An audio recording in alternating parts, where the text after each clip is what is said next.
Oh. Way to start. Way to start. Are you allergic to Democrats, Sean? Suddenly, I've developed an allergy to the left.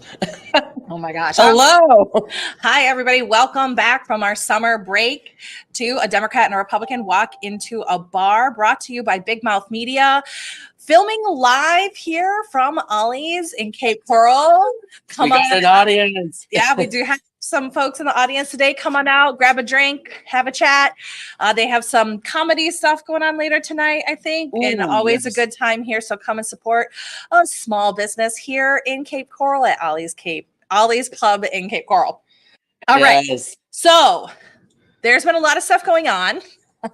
First off, you had quite a bit of a vacation, though.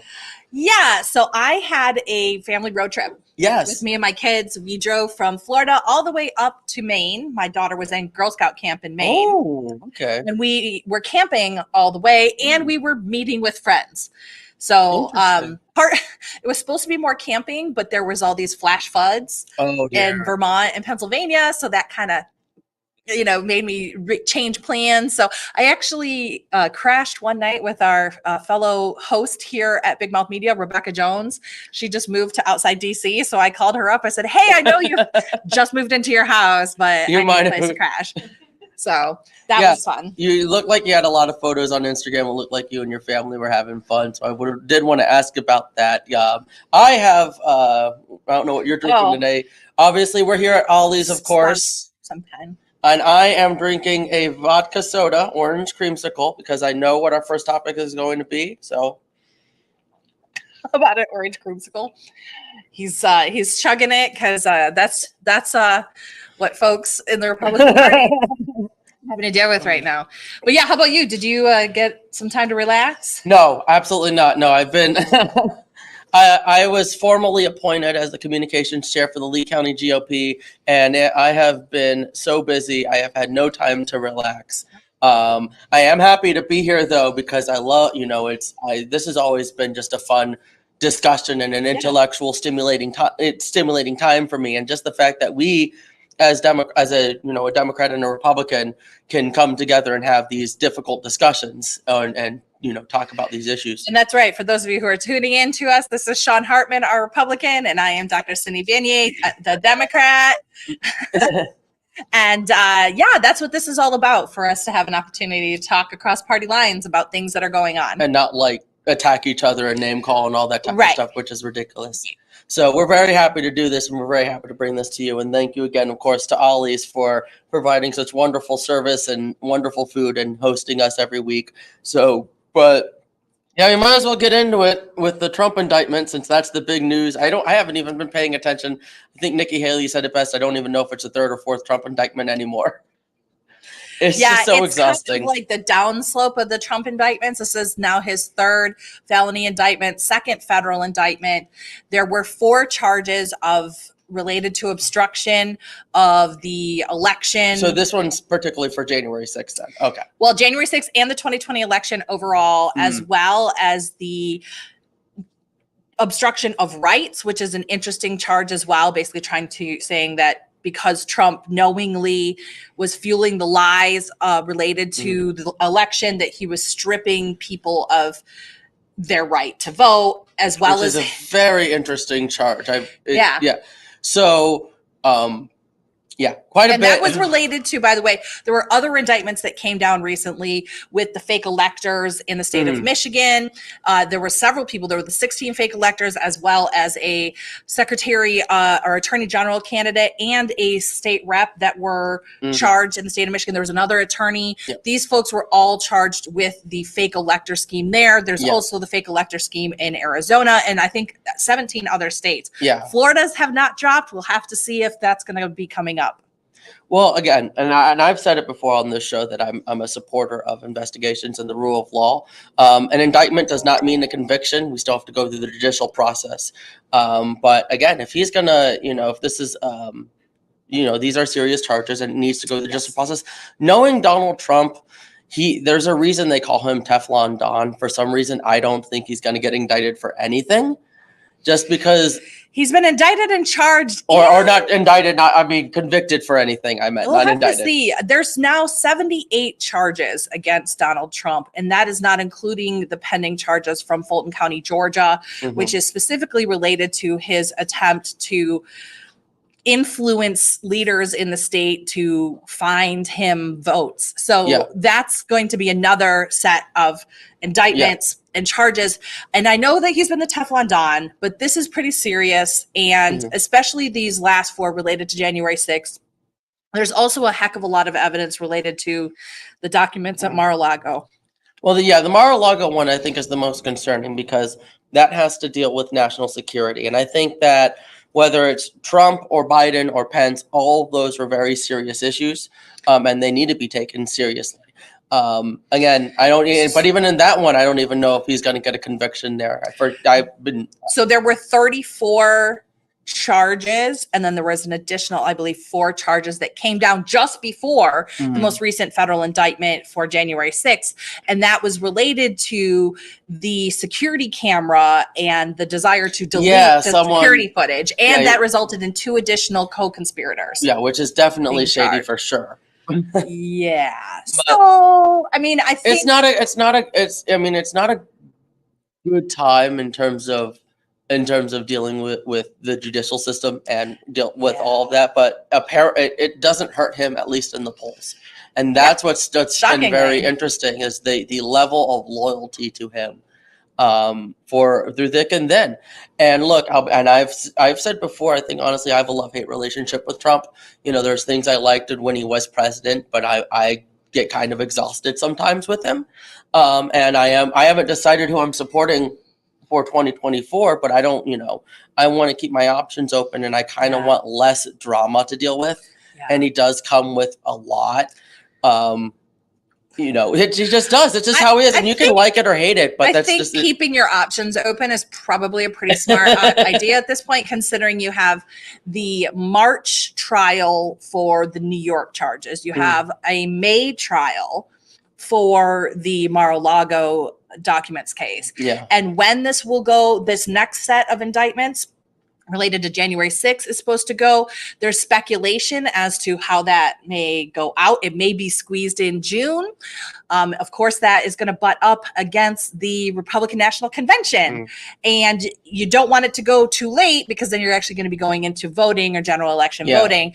So and that's really the big issue with all of these cases, and where I think that there's a somewhat fair argument to be made that it comes off as election interference, because whether you like it or not, having these criminal cases during an election has an effect on it. I personally believe they need to have these cases earlier. They need to have them before Iowa.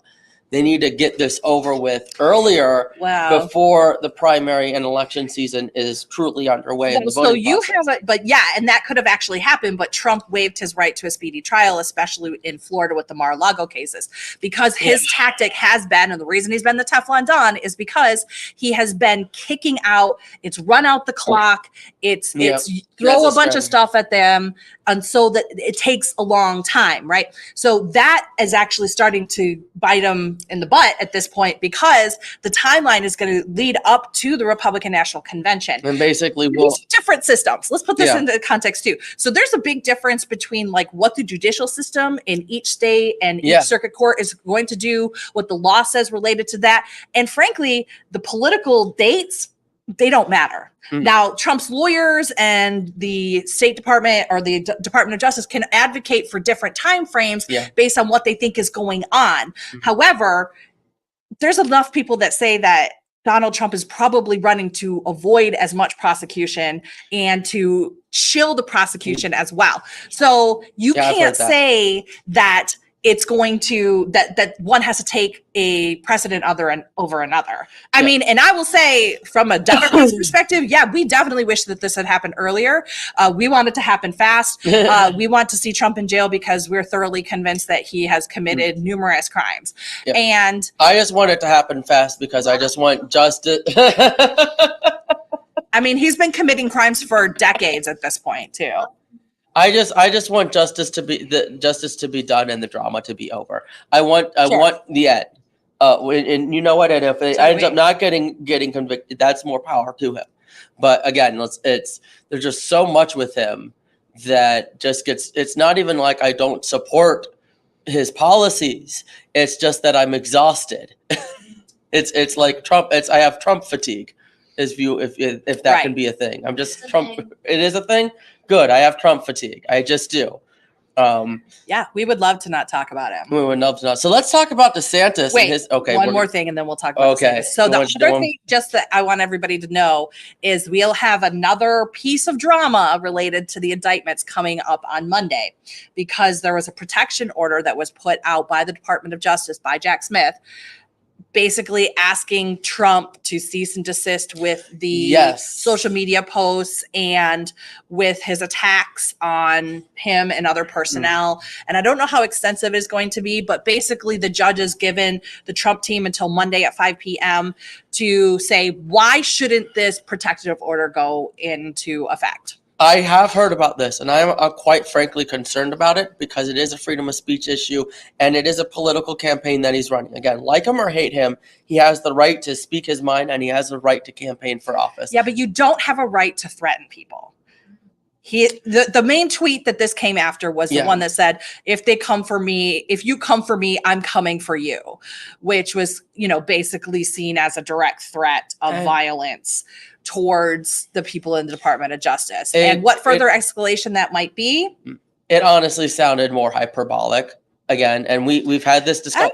Is it hyperbolic when people attacked the Capitol after January 6th, when he said, let's go attack the Capitol? I mean, how many more pieces of evidence do we need that even if Trump is quote unquote speaking hyperbolically, there are a significant number of people who are ready to do whatever that crazy shit is? We've discussed this before many times about how violent rhetoric has gotten.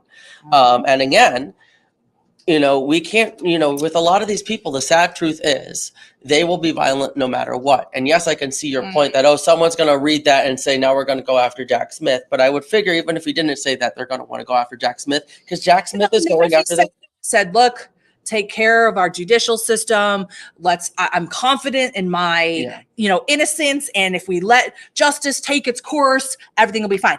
Everybody would sit down and shut the fuck up, and there wouldn't be anything to say. That's not what he's saying. That is a fair point. That is a fair point. If he did say that and just step back and let the process happen and be calm about it, there would be less of an issue. That I would agree with. That's not. Okay, let's talk about violent rhetoric.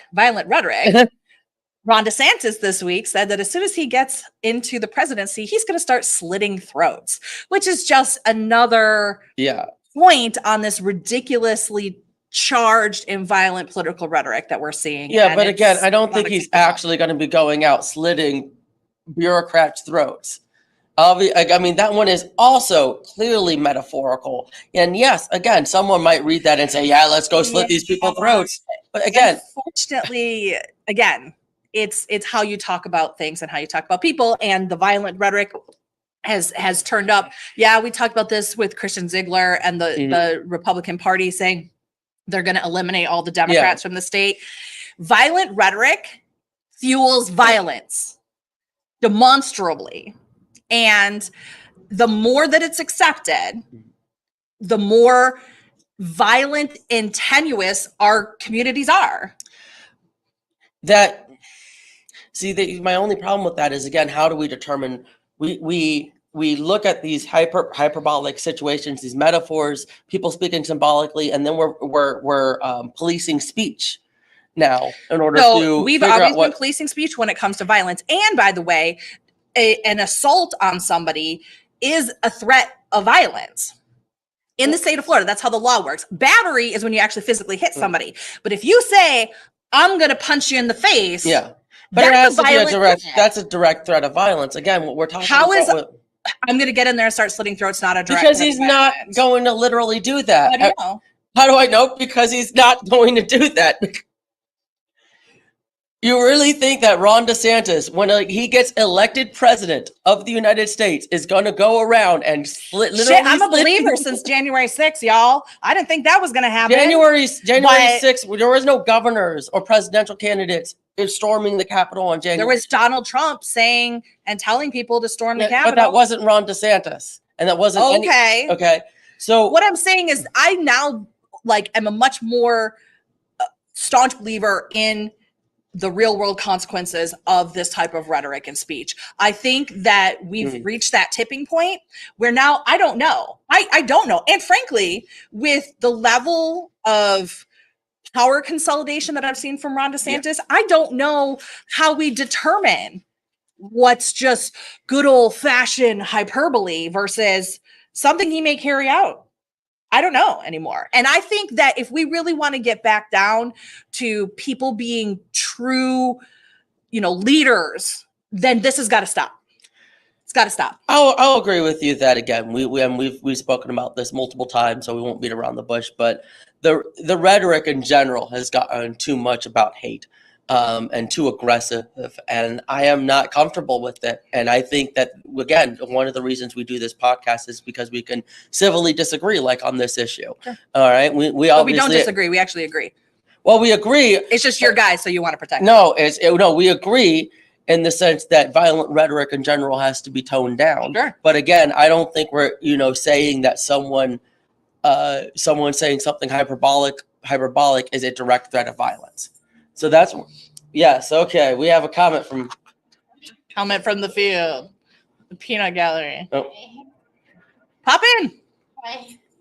So my question is, if we have nuclear weapons and weapons of mass destruction in place for our military leaders and elected officials, and in order to safeguard us and them, we have things in place to check their psychological health and safety. If we look at men who are in position, or women, people in a position of power, whose words can incite violence or impact us from a violent perspective, why are they not safeguarded and looked at the same way as these weapons? That's the point that we need to look at. Even according to the law, words are an act of violence. When you put somebody in a position of power who has the ability to create violence just from their words, they should be regulated as well. That's why we have people sign moral codes when they run for office and put their hands on the Bible and get sweared in. Something to think about. It is for sure. I think, again, we get into a very, very slippery slope situation where the line is, especially when it comes to the First Amendment rights. Not saying you're going to kill people. Yes, I think we can at least draw a line there. Say that line. We'll agree that we'll draw maybe a very clear line. We're going to overthrow the government. Yes, maybe that too. That too as well. Yes, definitely. Potentially overthrow the government, unless through a peaceful transfer of power through the process of an electoral process, legitimate electoral process. All right, but there was other stuff about DeSantis that you wanted to too. I think it's been interesting how much, his fall from grace, essentially. This has been 30-point slide. So before he announced his presidential campaign, he was really polling only a few points behind Trump. Yeah.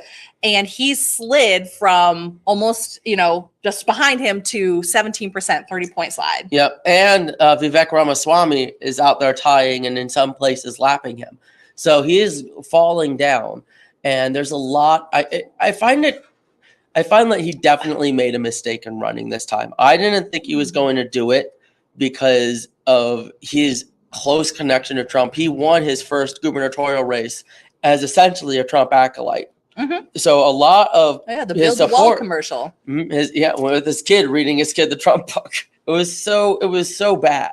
Honestly, I did not like that commercial. Anyway, he, basically was a Trump loyalist, and then his supporters were both Trump supporters and DeSantis supporters. Right. Like most people wanted a Trump DeSantis ticket. Then Ron decides to run, and all of that goodwill and support that he had from those Trump Republicans has gone out the window because they see him as disloyal, and loyalty, generally speaking, is a major value within Republican circles psychologically. So they see Ron DeSantis basically took so much political capital and is wasting it on this campaign. It's sad, really, because it's a real big fall from grace from someone who could have, been a good candidate in 2028 if he had just been patient. So what do you think the biggest reason for the fall is?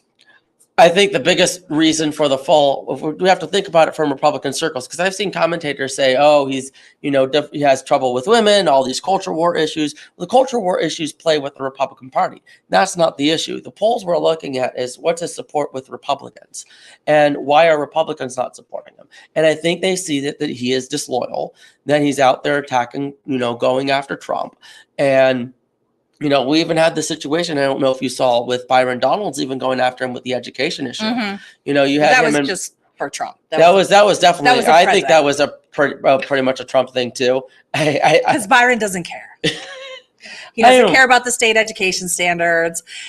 He has been actively trying to defund the public schools in the state of Florida for years, vis-a-vis his work in the state legislature and his wife's foundation that builds charter schools around the state of Florida. He does not care what the state standards are related to African American history. Yeah, he's definitely. This was something he could pick at and give a little present to Trump and say, "Please make me vice president." Yeah, because he's of course apparently in the running for vice president, even though again the Constitution would make it difficult, because if they're both living in Florida, then they couldn't win Florida. Florida would basically either have to go blue or whatever. Maybe they go green with Cordell West. Who knows? But anyway. Lord. That is interesting. But yeah, I just think, again, I don't know why. So you think it's the loyalty? I think it's a lot of it, the disloyalty. But then why would he have been high and then low? Because he hadn't turned on Trump until. Exactly. He still hasn't turned on Trump. He was at his 20. He was only a few points behind Trump because enough Trump's people thought he was okay because he wasn't going after him. And initially he wasn't. But yes, you're absolutely right. He started going after him and punching because Trump started punching him. So he started fighting back. But unfortunately, that disappointed the people who like both Trump and DeSantis. It's not because he's super weird in person. That could also be it too. See, here's the thing that I have heard so much about. Now, I haven't met him. I've actually met him once personally when he was a congressman, but I didn't really get a chance to speak to him or anything. But a lot of people have said that he's very rigid. And, he looks like, like one of those like Roblox things. Yeah, there's some good videos of him where he's like holding a beer like this. Yeah. Like with ridiculously broad shoulders, like abnormally broad. Like I think he wears shoulder pads or something. Probably. But yeah. And he does that thing with his hands that Trump does, but he always does it. His hands are at a right angle. Like he doesn't move his hands. He just keeps them here. I don't know if anyone's noticed this. I certainly have, because I'm autistic and I notice these weird things. He talks like this, and he has anyway. But yeah, I think that has a bit to do with it too. A lot of this, especially Iowa and New Hampshire's retail politics. You have to go out there, shake the hands, kiss the babies type of stuff. I was watching, because I record the campaign 2024 stuff from C-SPAN, and so I was watching whatever that guy is, Francis Suarez or whatever, the mayor of Miami. He was out there doing some retail politics at an Iowa diner, and I was watching him and how he was, talking to each individual people. It was like they knew each other. He was very casual. And could Ron DeSantis do that and seem like a normal person, someone you can have a beer with or whatever? It doesn't seem like it. So that's going to really hurt him in Iowa and New Hampshire. And, you really need to at least have some good showing in those states with 16 people on the ballot right now. And we do apparently we know the 8 people who are going to be debating or have been invited to the debate. When is the first debate's coming up? August 23rd at 9. It's going to be on Fox. I think it's August 23rd. I might be wrong. Trump's not going. Trump is he's invited, but he's probably not going. It's DeSantis, Chris Christie, Nikki Haley, Tim Scott, Vivek, Doug Burgum for some reason. Because he was giving everybody $20. Yes, that's a good point. You got to bribe the people. If you donate, so did Perry Johnson, and he's not on the stage. If you give like $1 or whatever to Doug Burgum's campaign, he'll send you a $20 gift card. Yep. Because there's a number of donors. You have to have a number of donors. Not only do you have to be polling at 1% or more, but then you have to have, I think it's 40,000 donors, and I donated to almost every candidate except Will Hurd, because I think he's too neoconservative. And then DeSantis or Trump, I didn't donate because I didn't think either of them needed it. I mean, I didn't think Trump was going to go, and I didn't think DeSantis needed it, which I was right. And I forgot the last person who's going to be on the debate stage. And oh well, you're apparently not an important person who is not. Ramaswamy? No, Ramaswamy. I mentioned it was DeSantis, Vivek, Nikki Haley, Tim Scott, Burgum, Hutchinson? Not Hutchinson, no. Chris Christie. Suarez? No, not Suarez. It's one of the other names that are kind of big. Candidate. Who knows? Yeah, apparently not. Someone who I can't remember. It's gonna be ridiculous. Yeah, and I'm looking it up right now. That people are saying Trump is not going to come to this debate because he doesn't need to. That's why. So he doesn't, He doesn't. He really doesn't. So he's just going to let the bottom feeders fight? Yep. He basically tweeted out, let them debate to see. No, it's he's having them debate to see who he's going to choose for vice president. That's what he said. Nice. So what does happen if one of these trials, because now, like I said, we have March, May, and then we'll have a trial coming up for the January 6th, June, July, maybe into August. That would be really late. But what happens if one of these comes back with a guilty verdict of any stripe? I mean, these are all felonies. Right now, it's like 78 felonies. So yeah, I think it's very interesting. If he gets convicted, he's going to keep running from prison. I personally would not support him in the primaries, and I would. If that was end up being the case. I mean, at that point, though, it'd be after the primary nomination. Something that's been discussed is whether or not the Republican National Committee can put in a rule saying you can't be a convicted felon, which would be a very interesting choice. I might get flack for this, and I would like to remind everyone once again that I am not speaking on behalf of the Lee County GOP. Of course not. They're all Trump sycophants. You got to get me. I'm gonna lose my job. I've been here for a month. I'm gonna lose. But Michael Flynn slate of people who got put in at the Lee GOP. I'm just saying. You actually came in later. I was actually initially running against them as secretary. So that's why. But that's not funded by Michael Flynn. Not funded by anyone really. Anyway, what were we saying about? So, what's your personal opinion if the rule goes through? I would personally just support the rule. You would support the. I would support the rule. I would support a rule preventing a nominee from being a convicted felon, 100%, because we are a party that is run on moral character, or initially that's the core values of being a Republican. There's a sense of moral responsibility when it comes to being a Republican. We have to. Actually, I'll use the quote from John Adams because he says it best. He talks about how, we can't vote for people. Public virtue is just as important as private virtue. And we have to look at the virtue and moral character of the people we elect. And I don't think we do that anymore on either side, really. We look at, what can they do to us? Republicans that I speak to who support Trump, they agree with me about his moral character privately. But what they'll say is, look at the results he's gotten us. And if you're a Republican, he's done a lot of good things.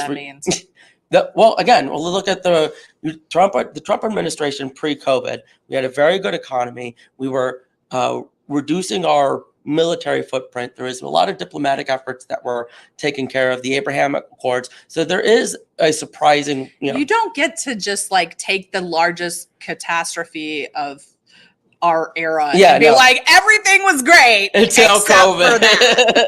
Yes, no, you just don't. Yeah, well, everything sucked and it for was COVID. It was 2 years, and his the first half he did actions 50% really made it worse. So exponential deaths, really challenging to the economy overall. Yeah. So, I mean, I don't, yeah, okay. I mean, like if you guys were I'm like, just gonna, yeah, before we'll do it. and honestly, where are we at with Abraham Accords? It didn't do shit. So the region is still in chaos. We still have chaos between Palestinians and Israelis. You still have regional chasms in the Middle East. So I don't know, as a student, as a person who's studied international relations extensively, I don't think the Abraham Accords are really very impactful to hang your hat on in terms of like an entire presidency. Fair. I mean, I don't really know too much about it, if I'm going to be totally honest. So that might be true. I mean, I'm assuming that there's been. It was really a big nothing. Anyway, well, speaking of foreign policy. Oh, right. You want to talk about? I want to talk about Niger, which a lot of people may have seen it spelled differently, but it is a soft G, not a hard G. So everyone just make sure you know that. Niger is an African country in between Nigeria and Libya. The other word's got 2 G's. Too. Yeah. Well, I used to think it was pronounced the other way for quite a long time. And I actually only found out recently that it was pronounced Niger. And I'm not really proud of myself for that because I am a foreign policy nerd and I should have known that. You said Niger, but I said Niger too. And then, but I did used to think it was. Well, they were saying it on the news, it's like Niger. They're calling it Niger, like it's French. Listen, I'm an East Asian person, and probably that is because of their relationship with the French. So why don't you talk about that? So so just so everyone knows, obviously we don't really pay attention to Africa too often, which is in and of itself is a problem because there's a lot of geopolitical issues that that will start with Africa, and we really need to have a better focus on African affairs and what's going on there. So Niger's an East African, West African country. I have to do my directions in my head. Never eat sour watermelons. There we go. Anyway,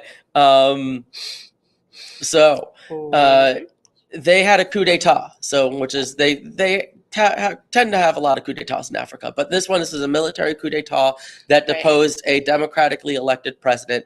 I don't know their names. Don't ask me to tell you their names or pronounce their names because even if I did know their names, I probably could not pronounce them. I think one of the generals is named Mohammed, though. So that's likely because they have a large Islamic population. So, and it's actually a crucial strategic area because it's an area of commerce between Libya and the Mediterranean to Nigeria and then to the rest of Africa through there. So there's military bases, U.S. military bases there that there's a lot of people concerned about another Bagram situation. And ECOWAS, which is sort of this West African sort of European Union type group, have already said they're preparing military action. And France is supposedly ready to support, and so is the United States. So we may be seeing another military flashpoint in Niger, and you have a picture of it on the map if you want to. Yeah, I just pulled up the map. So it's more what you would probably describe as sub-Saharan Africa. Yeah. Central Africa, north of Nigeria. It's a landlocked country, which, by the way, tend to have a significant amount of turmoil in them because they typically have less resources and ability to engage in commerce because they don't have a coast. They basically have like one major river, which their capital is on. Yeah. So and it looks like that they're from the news. They were talking about the military leader having just a short period of time to cede power. Yeah. So that's the thing. Further conflict ensues, potentially from the outside. Yeah, they've given him an ultimatum. I don't know exactly when that ends, but it's going to be soon. So I'm assuming sometime next week we're going to see some military action over there. The military leaders have apparently called for Wagner Group to assist. So that'll be interesting to see if Wagner Group gets involved.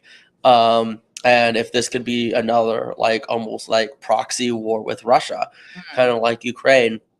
But of course, Wagner Group is technically not a part of Russia military, technically, of course, being the key word there in quotation marks. I wanted to bring it up because, again, we don't talk about Africa too often. And I wanted to make sure everyone, at least who watches and listens to us, know that, hey, well, everything's going on in Ukraine. And that's, of course, still going on with the drone strikes there and then Ukraine pushing back on Russia. Right. And I am just shaking in my boots because, again, my biggest fear with all of that is the use of tactical nukes. Which hasn't happened yet, so it'll be interesting. Yeah. We're still waiting in Ukraine, of course, for the F-16 training to begin so that they can use those in their self-defense.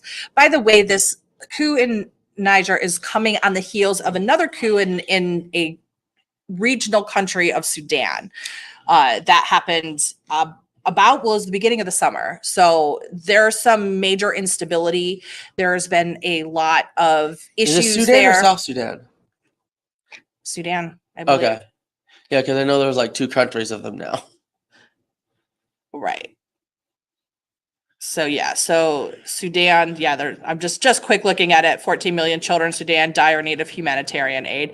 It was the same type of thing where there were military agents that took over the government and made it quite a dangerous situation for folks there. So I think it's just important to be mindful of these various flashpoints around the world because it is a sign of instability. These countries in particular, Sudan in particular, has been very, very impoverished for very long time. And they've had a lot of issues going back to the Darfur genocide 20 years before. So this has been ongoing even in my lifetime. Right.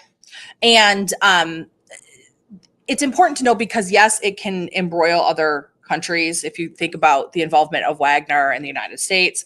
And also there are components of this about resources that can have broader implications for the rest of the region. And when you have conflict, you have refugees. Refugees place stress on, in particular, their neighbors, because the vast majority of refugees go directly to the country that's next to them, to the next safe harbor.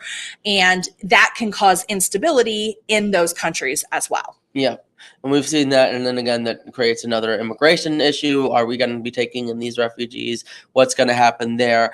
I mean, as long as we can vet the refugees, which I understand that we have a pretty good vetting process with this type of situation. We do have and third-party placement is the least used part of refugees. You're talking about like 1% to 2% tops get a third-party placement when they're a refugee. The biggest thing that people try to do when they're dealing with refugees, the UNHCR, for instance, they're trying to repatriate those folks back to their home when it's safe. And then if repatriation isn't possible, then they look to settle them in the country that they fled to. And then if that's not possible, through a very elaborate process of application through the UNHCR, they can apply for a third party place or third country placement. And we don't even take the vast majority of those. Okay. So you're talking a very small number of folks that would even be potentially coming into the United States. Okay. So I didn't even know any of that. So that's pretty interesting. I did want to ask you. I teach this. Yeah, I know. So I did want to ask you. That's why I wanted to ask you, like, from your perspective, why these military coups are so prevalent in Africa, and why this type of stuff sort of happens from your sort of foreign policy perspective. There's a few things that come to mind. One is they don't have built into their governing structures the checks and balances like we do. So one of the things that's unique and important about the United States is that we have a civilian controlled army that has multiple branches and Congress ultimately controls the funding and the ability to go to war, right? This means that there's no one person in the military or one handful of people that are in charge of everything that can basically just rally everybody and send them off. Because you need so many different components in it. That really protects countries like the United States from a military coup. Okay. Interesting. So a lot of these other countries have much more simplistic structure when it comes to that. The other thing is a lot of them are dictatorships. And when you have authoritarianism, there's an inherent instability in the country because people are not allowed to dissent. Typically, it's one party rule. And when things are going bad, right, under the dictator, the solution is another dictator. The solution, what it comes down to is that it's easy because you've consolidated power, right? Authoritarianism is a consolidation of power, right, to one party, to one system. So that means and then there's a dictator usually that's in charge of everything, right? And that one person is in charge of everything. And it's very much easier to topple over one person than it is to like take out a system. overthrow a whole system, right? Yeah. So if the military, even if there's, if there's any sort of level of distrust or, issues happening in that country, the military can side with those folks and then overthrow the government.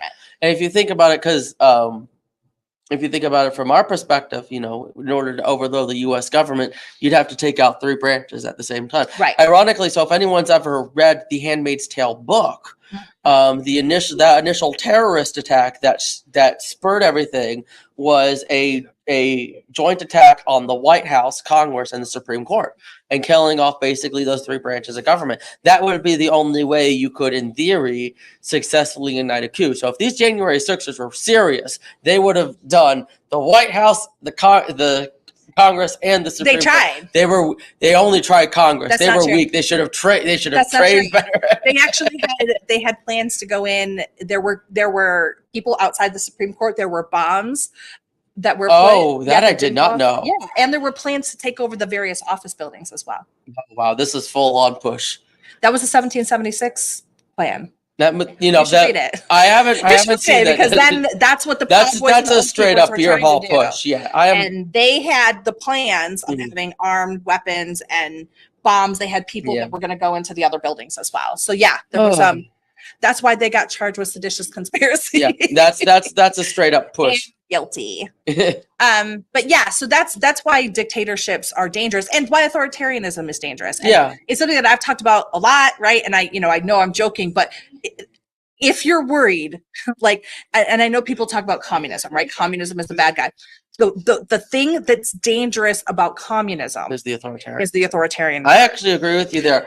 It's the consolidation of power. It's the one party. It's the disallowance of dissent, right? Exactly. And putting political prisoners in prison. That's the stuff that people were mad about. I mean, of course, as well as, the part of the communism where they're taking the state, they're taking the businesses, they're taking property to the state. But again, that's a form of authoritarianism. And I 100% agree with you, because I've realized when conservatives criticize communism, their criticisms aren't really about communism. It's about the dictatorship, the authoritarianism. If you strip away all of that, there's very little. I don't see too much criticism on the substance, if you will, of Karl Marx. Most people, of course, haven't even read the Communist Manifesto. And the implementation of it has never been purely Marxism. Yeah. Well, the implementation, because it's all based on theory, and based on Marxist theory, it was supposed to happen naturally after technology has created a situation that would eliminate labor. What's been happening with Lenin is, let's just do it now. Right. Yes. That's what caused it to fail. It was people killing their opponents. And this is why I go back to violent rhetoric, because there is a fine line between saying it and then people going in to do it. And that's where I think the real slippery slope. I'll tell you what, I will make sure that there's no violent rhetoric in my time as communications chair of the Lee County GOP. I will do what I can to avoid that, because I think we can honestly disagree on the issues and on the basic, all of that type of stuff. And, we can do that without being violent and without being hateful. So, love to see that. Yep. All right. I think we did a good show. I don't think there's really not much topics. I mean, we could go back to the other stuff, but that's all. Yeah. So we're coming back from our summer break. So we'll be here every Sunday at 4:30. Yep. 4:30 start. We're live on the Big Mouth Media YouTube and Facebook channel. You can come and join us here from 4:00 at Ollie's in Cape Coral, get a drink, have a chat, join the audience. We'd love to have you here. And don't forget to check out the Big Mouth Media website and subscribe to this show, $4.99 a month or $49.99 a year. And you help to keep independent media alive. And if you like all of the shows that we have, you can get the everything package for $19.99 a month. And we will deliver everything directly to your email. You get the videos, the full length, everything, and special events that we'll be hosting soon. So check that out on bigmouthmediafl.com. Excellent. Hey, Megan. My friend Megan's on the chat, by the way. So, hey, and again, very happy to be doing this. I'm Ben Sean, your Republican. I'm Dr. Cindy, your Democrat. And this has been a Democrat and a Republican walk into a bar. And we'll see you next time. Bye-bye. See you guys later.